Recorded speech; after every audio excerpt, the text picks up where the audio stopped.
Good morning and welcome to Ridge Vineyards Fall 2016 virtual tasting. My name is David Amadia. It's going to be my pleasure to host and moderate today's tasting.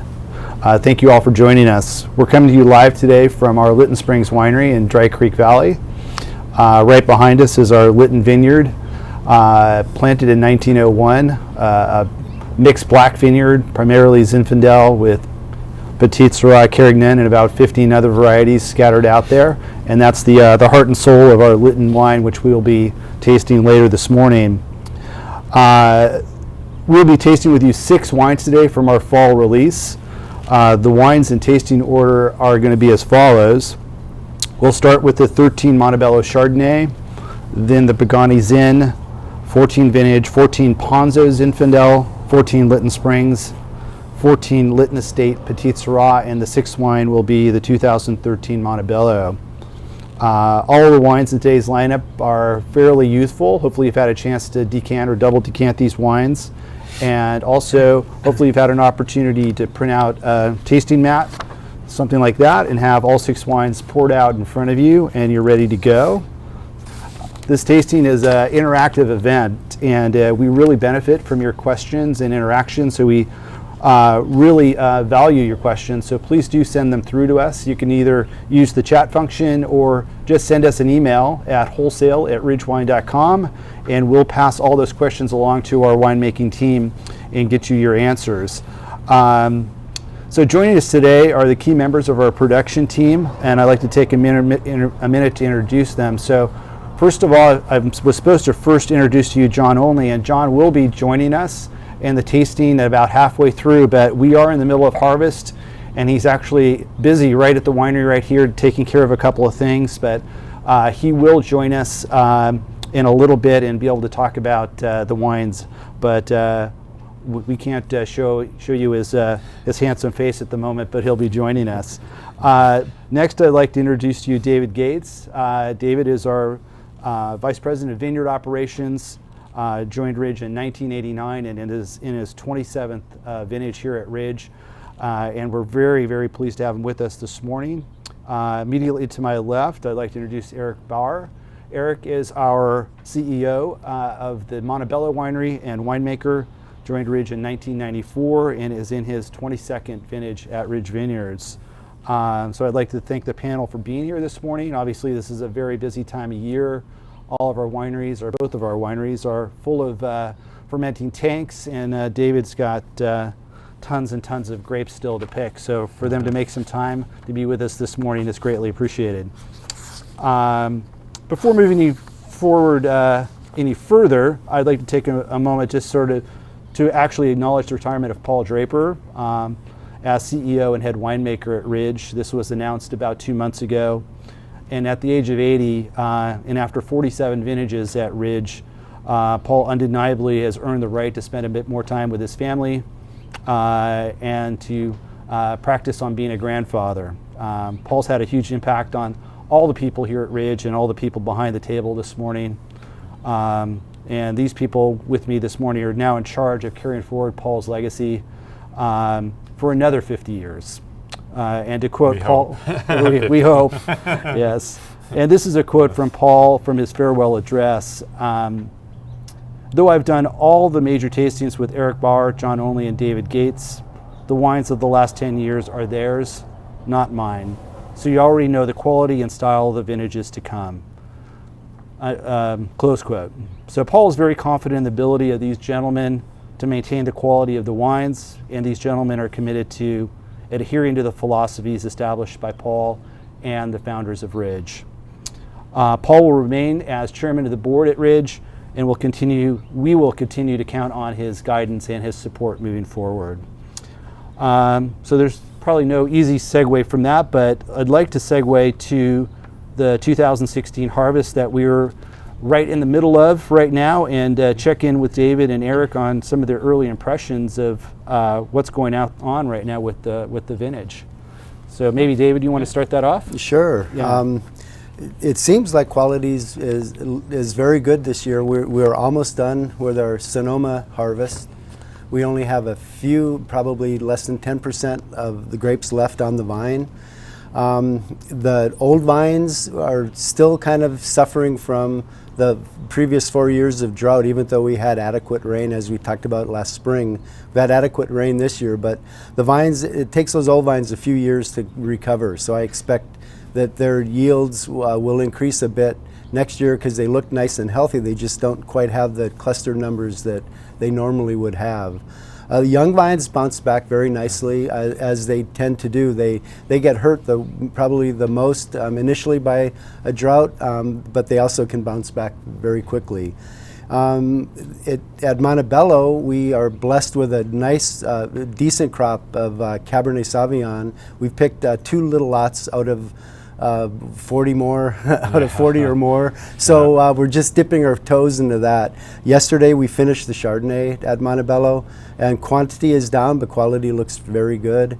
The Paso Robles spring release, that came in just about normal, a little bit under normal. The wines look really good from that. So yeah, we're cruising along.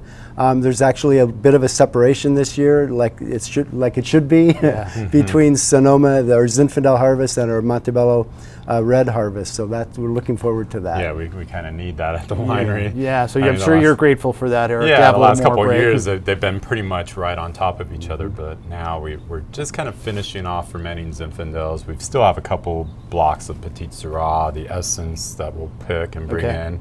But then we'll be pretty much geared up and ready for the Montebello harvest. And I think with this coming weekend's heat, that should really help trigger a bunch of blocks being ready to pick. Next week.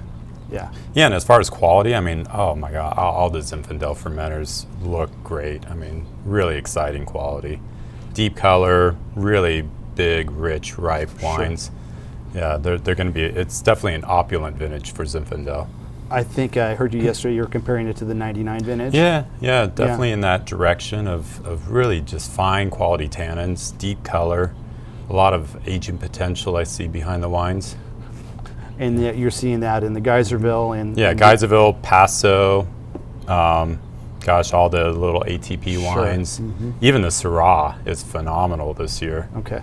Yeah. And then the Pagani has yet to come in, right? I think, well, it's a bit of it has come in here at Lytton Springs. Yeah, we picked the youngest, the new plantings, 2 little blocks. We picked those on Wednesday. And then we're set for next week. We'll finish Pagani and probably finish the hills and most of the rest of the Petite Syrah here at Lytton Springs. So and then John, one more Zinfandel block at Montebello, Jim Zamir. Yeah, that's right. That'll come in next week. Oh, easily next week, yeah. And I think John is probably over 80% done. 80% done, and Eric, you were what, 63% as of yesterday, and that's just because we're still waiting on Montebello, which is really on schedule. So we've had a couple of the small cab blocks come in, and so far in fermenter, they just look terrific. Again, I mean, I can see a lot of similarities with some of the great vintages of the past. Yeah, one little caveat with John being 80% done. Yeah, that's grapes picked. It's not wine made, right? You got to get through fermenting and. Oh, well, your job's almost done, David. Absolutely. Well, right now down at Montebello, I've got 28 tanks going fermenting.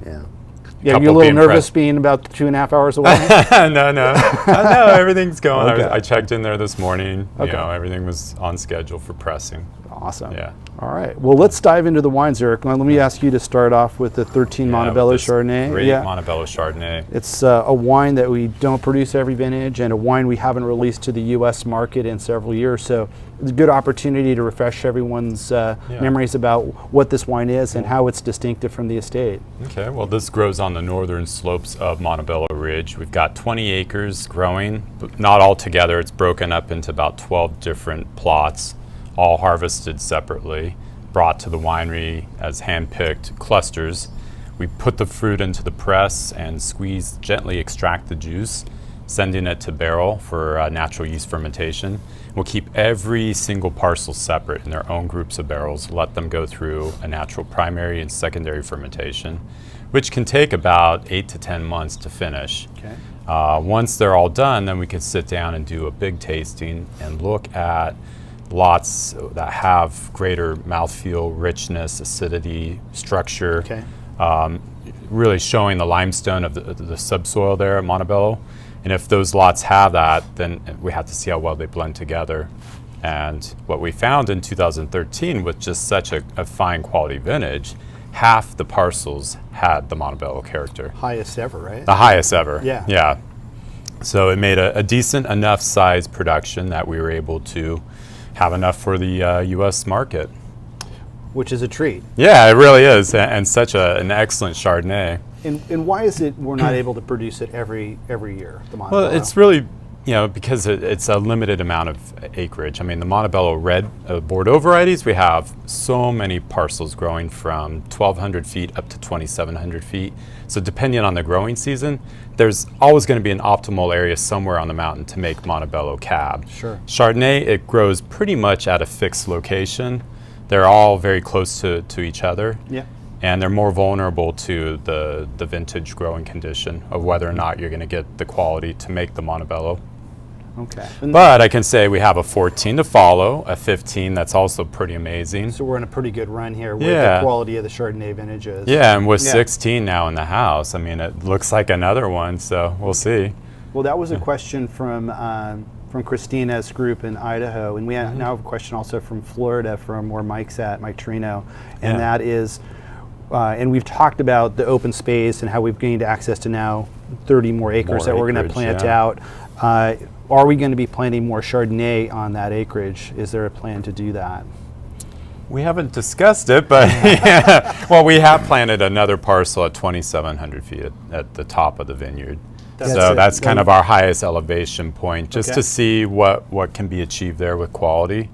But I think planting higher up the mountain would definitely be beneficial for quality, because our goal with the Montebello Chardonnay is to get to a point where the alcohols are just under 14% and have full physiological ripeness, good acidity.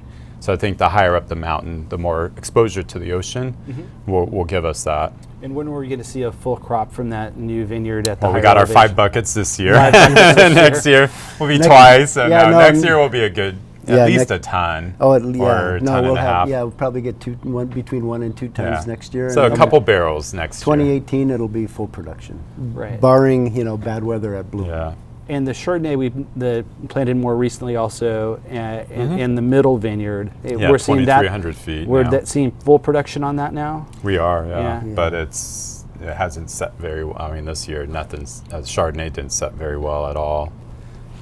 But, it looks great, the quality, the flavors. And it's a different selection or group of Yes. selections of Chardonnay. So there we're seeing flavor beginning to form at lower sugar levels than our other blocks. So that's going to help you move towards that I think lower so, alcohol yeah. style. I mean, the 15 that I have in the cellar Yeah. right now was made up of those organic blocks, Yeah.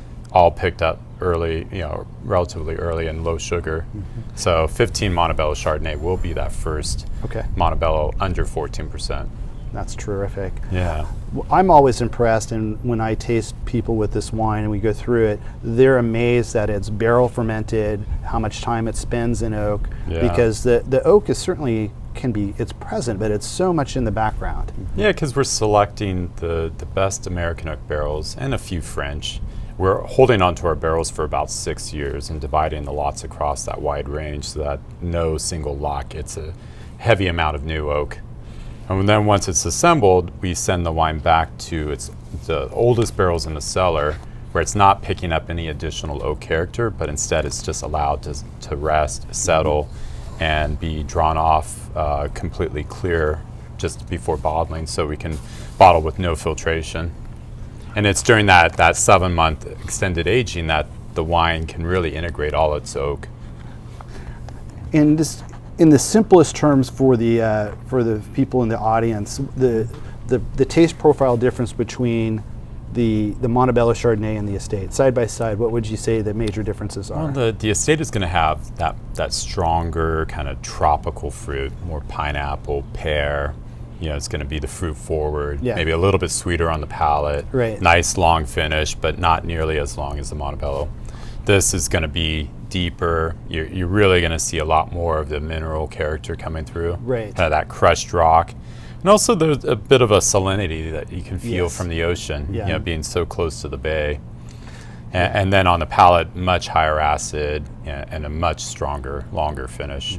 That's the other thing that's really interesting to me in terms of this being our reserve Chardonnay. A lot of people who have a reserve Chardonnay in their lineup, other wineries, that wine is going to be oakier and richer and fatter. And our Montebello is leaner, more minerally, more angular. And longer lived. And I mean, longer that's lived, really the yes. expectation with the Montebello is that Right. it can go on 15, 20 years. In fact, I just had the 99 Montebello Chard the other day, and it was so amazing. I mean, just still beautiful. And it will easily go another 10 years. And what do you think of the aging potential of this wine? This would be just like that 99, the 2006. I mean, it's going to take about 10 years to get to a point where it's developed some of that secondary flavor. Okay. Kind of where it turns to like creme brulee, baked dessert, pie crust, apricot, really exotic flavors. Sure. So once it gets there, then it will kind of hold that for who knows how long. I mean, it could go on Another 10 15, years? 20 years. Is that right? Yeah, especially this vintage. I mean, just the feel of this wine, Yeah. the body, the viscosity, and the high acid. Okay. Well, good. Well, we spent a bit of time on that Yeah. wine, but I wanted to, it's a wine that's worth kind of reintroducing to the market. I think that people really want to know about this wine and understand it. So that was terrific. So thanks for that. Oh, yeah. So David, why don't I ask you to take the lead on the next wine, which is the 2014 Pagani Ranch Zinfandel. Sure. So Pagani, we've been making this wine since 1991, and it's a really unique location. It's in Sonoma Valley, but it's in kind of the northern edge of Sonoma Valley, very cool area between Kenwood and Glen Ellen. It's right off the highway, and they have some beautiful old Alicante vines planted during Prohibition. That's I always joke that it's probably one of the most photographed or painted vineyards in California, just because of that. Because Alicante at harvest turns bright red, almost purple, and very picturesque. Plus, the vines are old. The Alicante and the front blocks were planted in the 1920s in the middle of Prohibition. And the back blocks were first planted in the 1880s, and then some replants in the 1890s, and again in around 1920. So beautiful old vines, mixed with Zinfandel with Mataro or Mourvedre, Alicante Boucher. There's a rootstock / direct producer called Lenoir, which is a French hybrid. That they used as a rootstock back in the day, back in the 1880s, 1890s. And there are some of those, the actual cyanwood died, probably Petite Syrah died, but the rootstock, being Lenoir, grew up and was trained up into a vine. And it produces grapes. Oh yeah, it's great. Really flavorful too. Yeah, pure acid. Just what this wine needs. Exactly. More acid. Yeah, so this wine always makes this rich, opulent Zinfandel that actually is very light on its feet because of that acidity. Yeah. And it's I'd say it's the most acidic Zin we make. Yeah, and the most kind of the wildest one, I'd say, just in terms of exotic flavors. Extremely exotic. Yeah, always stands out in a blind tasting. It's very, very unusual Zinfandel. Yeah, it's got that boysenberry pie, rhubarb, and cranberry. But people are surprised sometimes to learn that this is the coolest site we source from for Zinfandel, because it is can be such actually a big wine also. Of course. Yeah, and they assume it's from a very warm region, but it's not. No. Yeah. And in fact, in 1994 was the one and only year we got a little bit of fruit Zinfandel from Monte Rosso, which is maybe 2 miles away, 3 miles away, but up on the mountain. And the first grapes we picked that year, beet, Paso Robles, and everything was Monte Rosso. The last Zinfandel we picked that year was Pagani. And they're 2 miles apart? Yeah, and they were about 3 miles apart. Okay. And they were, it was 2 months, actually, what would that be, 9 weeks apart. Wow. Yeah, crazy. Just the inversion layer there at Monte Rosso, With that elevation, just and then gets the it fog above that comes in and hits Pagani. Absolutely.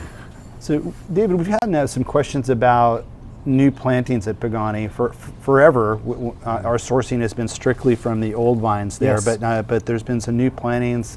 How much of that goes into the blend now, and how much? What does that mean for future production of Pagani? Yeah, so the Pagani family, after years and years, finally took some fallow land and were able to plant it to Zinfandel, and we very hesitantly decided that yes, we would try some new fruit because the production from the old vines was declining a little bit.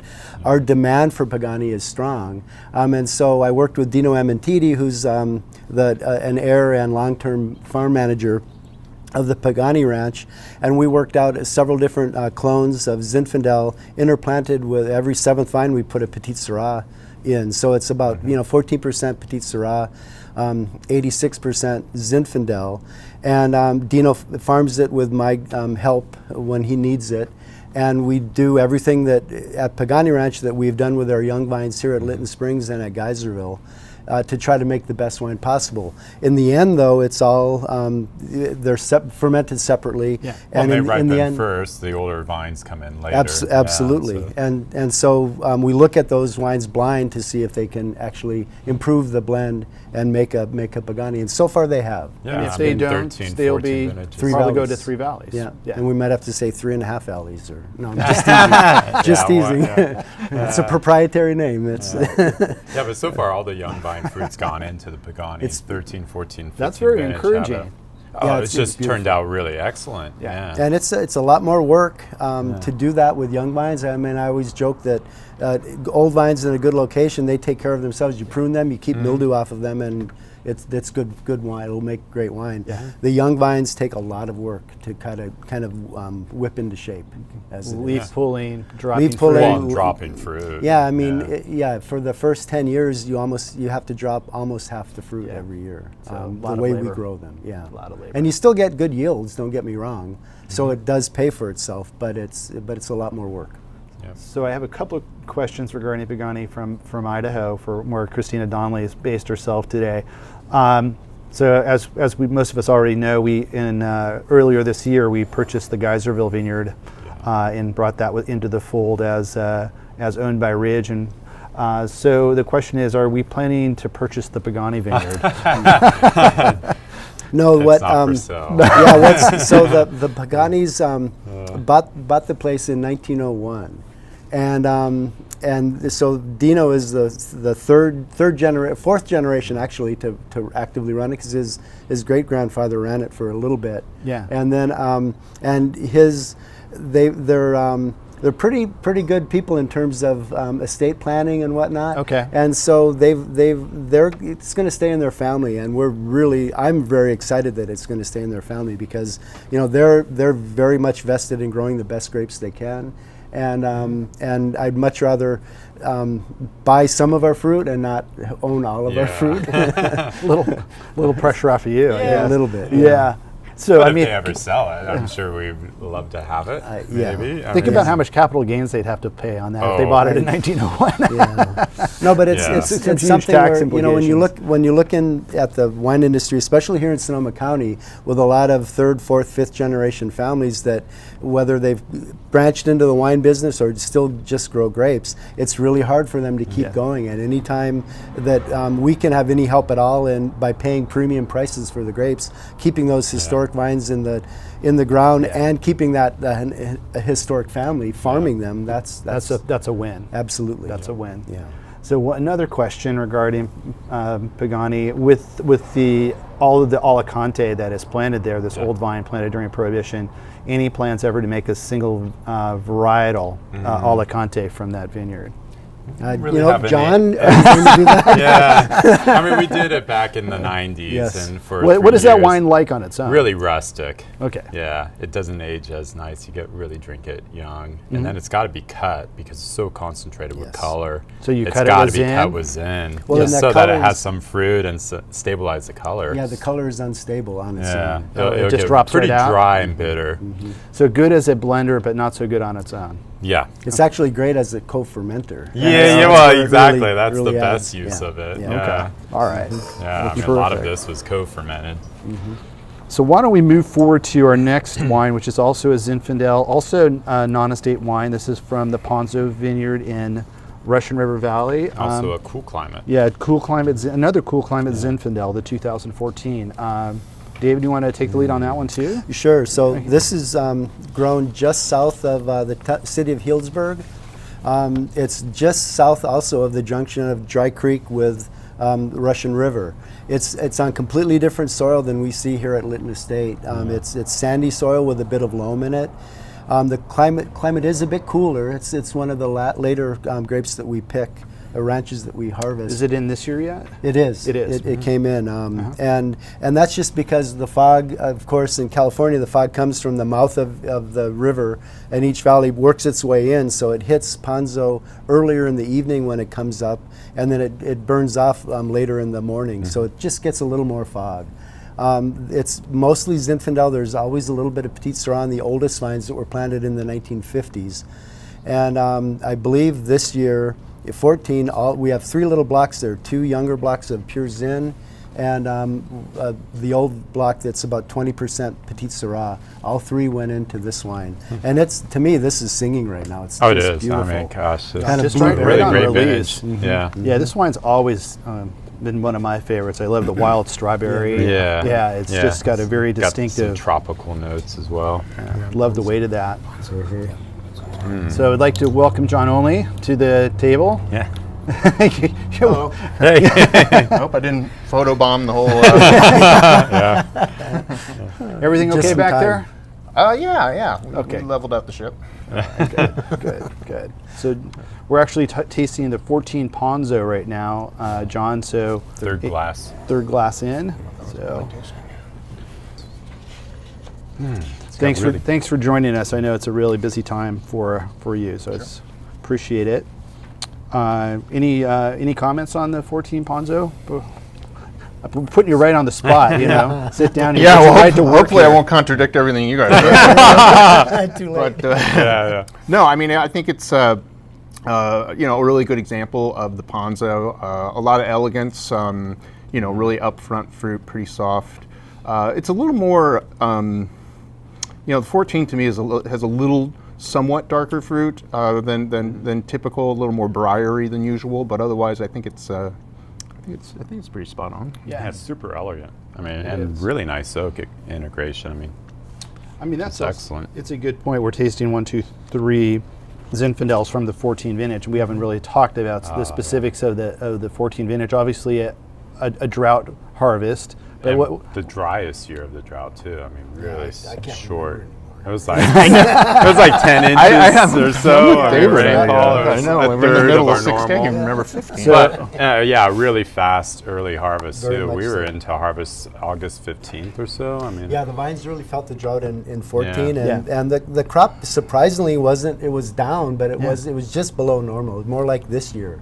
So they while they suffered from the drought, and we saw that in an early bud break and early spring, and then an early harvest, the yields were not really impacted as much. And I think it's a big vintage in terms of tannin and. Yeah, I it's agree. really nice. I mean, it's kind of got the fruit of the 12, the structures of the 13, and really kind of really nice, round, opulent wines. Yeah, there's a lot of balance to the wine. I mean, Yeah. there's. I remember the 14s also for, having quite a bit of structure, fullness, but also, really having this great acidity to them. So, some fairly ripe fruit, but still maintaining really nice acidity. And what do you think about the aging potential of the 14 Zinfandels as a vintage? I think we could easily expect Geisel to go 20 years. Yeah. Because there is seem to be a Passive. lot of concentration and power to the wines. Oh yeah, and it's got there's a lot of structure behind it. The Pagani likewise. I mean, that's going to be fun to see that continue on. Yeah. And the Paso, it's probably a more near term. Yeah, which is more normal Softer for that wine. Softer wine. Yeah, terrific.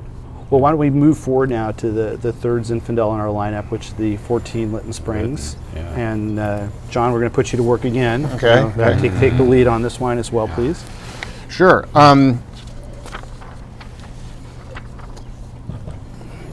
So we already, said something about the 14, and I think, this is a really exemplary of the vintage. There's something, to me, with the 14 Lytton Springs in particular, although I think, like I was saying, you see it a little bit in the Ponzo as well, there's kind of a rustic appeal to it. It really has that dark fruit, but very minerally. not quite so jammy as sometimes it can be. But really great balance, lots of structure. I think, like Eric was saying about the Geyserville, this is definitely a wine, as far as the Zinfandel category, that you could put in the cellar, easily 10, 15 years. Yeah. The blend looks like a classic Lytton blend, 69 Zin, 18 Petite, 11% Carignan, and 2% Mataro. Yeah, it was. Zinfandel was down a little bit. That's why it dipped below 70. Usually we're a little bit above 70. But other than that, very the classic blend, yeah. And a good year for Petite Syrah, 14? I think 14 was a terrific year for Petite Syrah. It was, for whatever reason, we were able to really get ripeness at relatively low sugar. So, again, maintained a lot of acidity and really ripened the tannins, which are so critical for Petite because it's got a lot of them. Yeah, yeah. But 14.4 alcohol in a warm vintage in a drought year, still moderate alcohol. We're able to achieve that. It's Yeah, really absolutely. good. Yeah.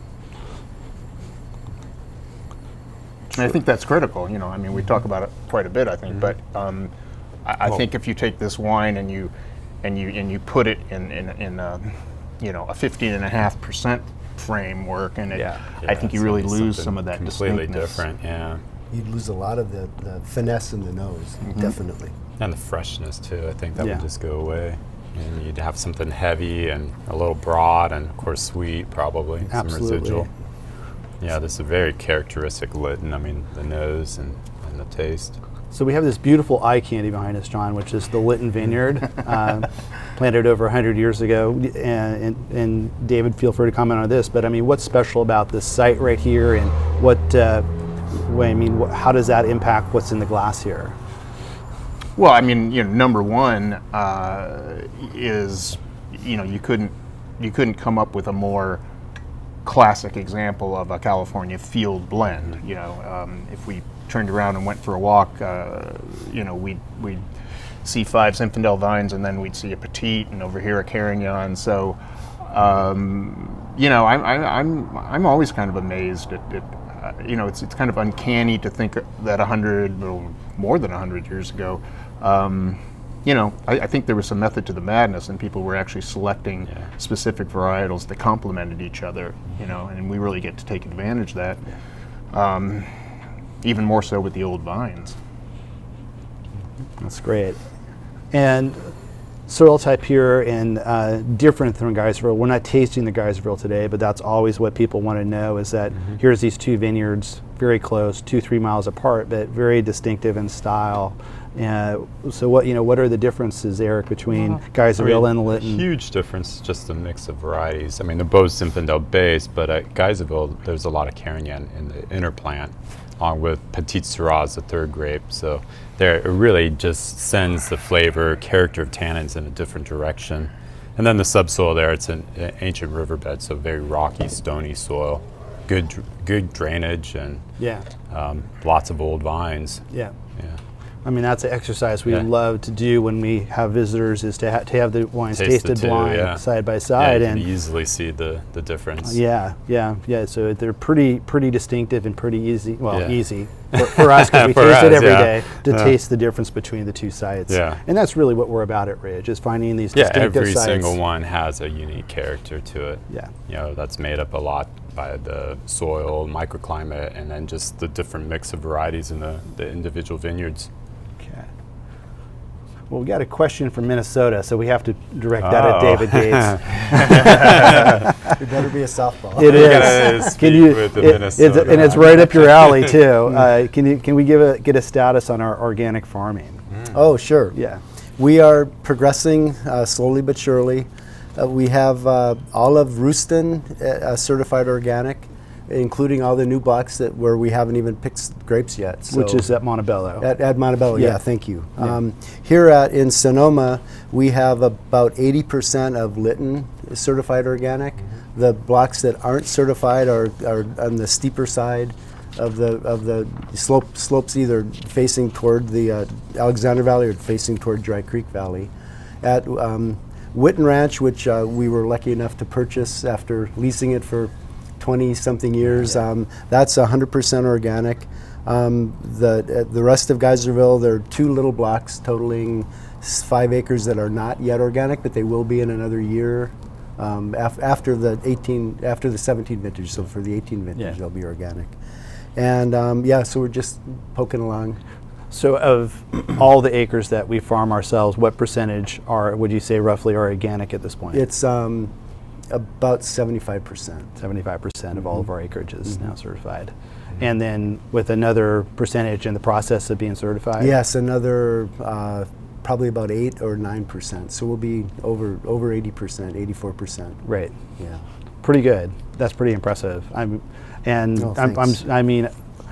When we first heard, and I'm still kind of shocked to learn that we are the largest organic farmer in Sonoma County, which is, we're not a large farmer by Sonoma County standards, but to be the largest organic. Yeah, the largest by several multiples. By several multiples is very impressive. So that's, it's taken, the project, we're about in our 10th year of that project now, in terms of when we started. Yeah. Yes. So. Yeah, and that's one thing where, if I could get on a soapbox just for 2 seconds, it's one thing to say, oh yeah, we do everything, we farm everything organically, but we're not certified. Well, you can't really say that. Yeah. And in the industry right now, there are a lot of people that say that. And my response is, if we were going to go organic, we needed to be certified, and it's a pain, but it's not an easy thing to do, and I understand why people don't do it, but to be able to say, yes, I farm organically, you have to be certified to say that. It's easy to say. Yeah. It's much harder to do. Yes. Gotta be legitimate, so. Yeah, no, there's a lot of that quote-unquote greenwashing in the industry, and a lot of talk, which extends even into the wineries a bit. Yeah, it's like, but I always, I would always ask for their papers when they claim it, right? Yes. Well, that's what distributors are doing now. Yeah. The smart ones. Ask for their papers. Yeah. Well, great. Well, we're done with the Zinfandel, so why don't we move to the 14 Lytton Estate Petite Syrah, 100% Petite, from our estate here on the west side of the Lytton Vineyard. John, what was, you already said that 14 was a good vintage for Petite. Yeah, and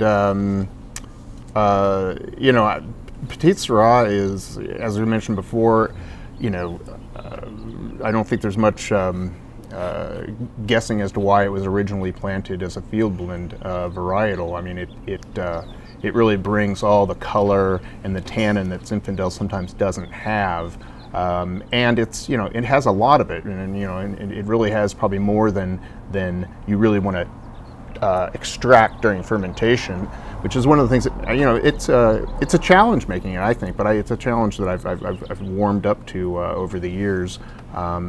Just trying to get it right in the fermenter so that you end up with a wine that is balanced and isn't over tannic. And yeah, as we mentioned, I think this is probably right at 14%, or maybe even a little under. It's a little 39, so, under 14. So again, really great vintage for Petite Syrah. We were able to sort of let the grapes sort of hang out a little longer because they matured at a much slower rate, and we got that great ripeness in the tannins.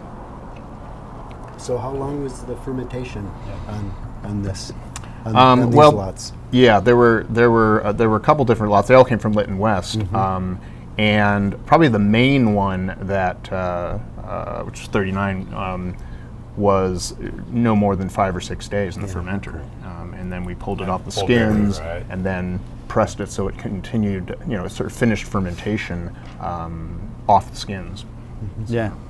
I mean, this is a challenging grape to work with, you gotta treat it almost like Montebello Cab. I mean, really delicately. Yeah, really cautious with the pump overs and all of that. Yeah. I mean, you wouldn't use a submerged cap or anything like that on this variety, would you? Well, I have not, except that this year I'm playing around with it. You're experimenting? Yeah. So we actually are doing one right now. Interesting. What about whole cluster? Have you ever tried that? Have not done whole cluster yet. Whole cluster is tempting. Yeah. One of the problems, or the problem I think we have, unfortunately, in California, is we really don't get lignification in the stems, which is kind of critical if you're going to toss the whole cluster into the fermenter, Well, that- and it's I- going to We ferment. got think that one that's time with Your Creek. Yeah, but I think 98 vintage. 98, yeah. But I think that's the difference between Petite Syrah and one of its parents, Sirah, is that Petite Syrah, that it doesn't really lignify. I mean, Right. it doesn't seem to. Yeah. So you have to, balance the stringency of those green stems. So for those in the audience who don't know that terminology, what does that exactly mean, David? Oh. Lignify. Oh, it's green. It stays green. The The stalk stem is- is darkens up Yeah. brown. I Yeah, if mean, it- you get a ripe stem. So and- then as you hold cluster, you like- don't get the green flavors into the tank. Okay. yeah, but you'll get some really beautiful flavors if you've got lignified stems and you Right. do whole cluster. It can make some amazing quality. Okay. And the 93 Petite Syrah York Creek had like 66% whole cluster that year. So it was really dominated by that character, Okay. which made the wine really exotic. And did you choose to do it because the stems were more lignified that year, or was that just I think it was just a big experiment. Just a I big wasn't even experiment. that rich. I just remember tasting it in the cellar when I got there, and it was like, wow, this is so different. The whole cluster Yeah. was a little Whole cluster was a little crazy. misnomer because the chute was dropping about 30 Yeah. feet. And it was And at about a slamming right 45 into the degree angle, tank. so, You know, everything was there- getting crushed as it It's was. a bit of a pile up in the tanks. Yeah. Anyway. You're giving away way too many Yeah, secrets sorry. here, David. Yeah, we don't use that chute anymore. That was a bit dangerous. Yeah, our equipment's a little more gentle today. Yeah, much more. Yeah. Well, terrific. But it is fun to do whole cluster once in a while. But we would never do that with Montebello. Which varieties do we do whole cluster on at this point? At Well, Ridge? the times we've done it was really just specifically Petite Syrah. That was it. Okay. And I did it one time with Syrah and didn't like it. A little bit of Grenache. Yeah. Yeah. Oh, happy And International Grenache Day. Oh, Grenache Day. Yeah. Thank you. All right. Everybody's going to start asking for our Grenache now. Yeah. Oops. hold the questions, please. All right. Why don't we move to the last one, Eric, which is the 13 2013 Montebello. Yeah. So very excellent Change vintage. gears here a little bit. Yeah, I mean, back to drought year at Montebello. It was a year where the Zins came in relatively late, and it was early at Montebello. So it was weird where the weather really went, kind of switched on us. We actually had higher growing degree days at Montebello than up here in Sonoma, and the Interesting. fruit ripened really quick. It was a fast-paced harvest, and we were able to really get into Montebello relatively early on and get the fruit off the vines and ferment. And in fact, that year, we finished the harvest with Zinfandel, Yeah. which is completely unusual. But not a Merlot vintage, right? I mean, this was No, so the Merlot was definitely feeling the water deficits that year. They were struggling through. We harvested at full ripeness, but the wines just didn't have the strength and weight to be selected into Montebello. There was only one little tiny parcel on some terraces that made it in Yep. to make 5% of the blend. Yeah, so unusual to see both the Petit Verdot and the Cab Franc at a higher percentage than the Yeah, Merlot. because they both did very well. And so in our blind tastings as we assembled, we brought all of the Petit Verdot blocks in, plus the 2 Cab Franc, and then several Cabernet, to make a dominant Cab percentage. yeah, But it's definitely a year where you can feel the complement to Petit Verdot. On the nose, it's lending that violet note, kind of black licorice. It's like Petite Syrah for Zinfandel. Petit Verdot will do the same. It brings in color, depth, really nice, fine, ripe tannins. Those really plush velvet tannins. Cab Franc is the aromatic variety of the 4. It will bring in some of the more exotic, racy, kind of higher toned red fruits, Okay. juniper, some really beautiful kind of savory herbs. It's not so much bringing any richness to the wine or providing body. That's really the job of Cab, Sauv, and, yeah, you can do that. and then the Petit Verdot. This is definitely a vintage Montebello that's really masculine and structured and. Well, it's- 80% Cabernet, that is Yeah. very much marked by that varietal, which obviously is going to be very broad shoulder and will have a lot of depth to it, right? And it definitely has all of that, Yeah. plus the acidity as usual. We did deacidify quite a bit of the fermenters that year, just to balance the acidity and tannin, because it ended up being a really tannic vintage. One of the single most tannic vintage of at least the last 25 years. This vintage, the 13. The 13. Yeah. So But obviously, also we've got really high quality tannins. You know, so the tannins that we do have are really nicely surrounded by fruit and really have a nice feel to Yeah. the structure. yeah, it is amazing. Even tasting, I remember tasting the 13 in barrel and how accessible it was even at that stage. And then to hear from you that this is It's the biggest, most structured. structured wine. How You would think it would be yeah. harsh, angular, and dry. That's right. Why? How are you able to achieve that? I mean, Well, that's it's all it. about just how we farm. You know, it's really, you know, yield management, canopy management, and, you know, our long growing season there allows the seeds to ripen in a way where you get really high quality tannins extracted in the fermentation. And what about Plus, some we of- don't believe in a really long maceration, so Yes. we're generally only in the fermenter for 5 to 7 days. You know, like Petite Syrah, I mean, you got to really limit pump overs, press early. Yeah. You know, you get all the structure in the early part of the fermentation. The best quality tannins come out in that early part.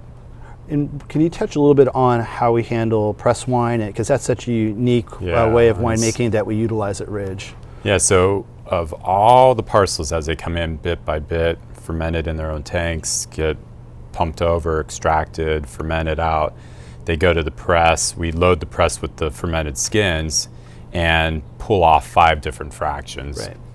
And each one, depending on the pressure point of which we're squeezing, will extract out different qualities.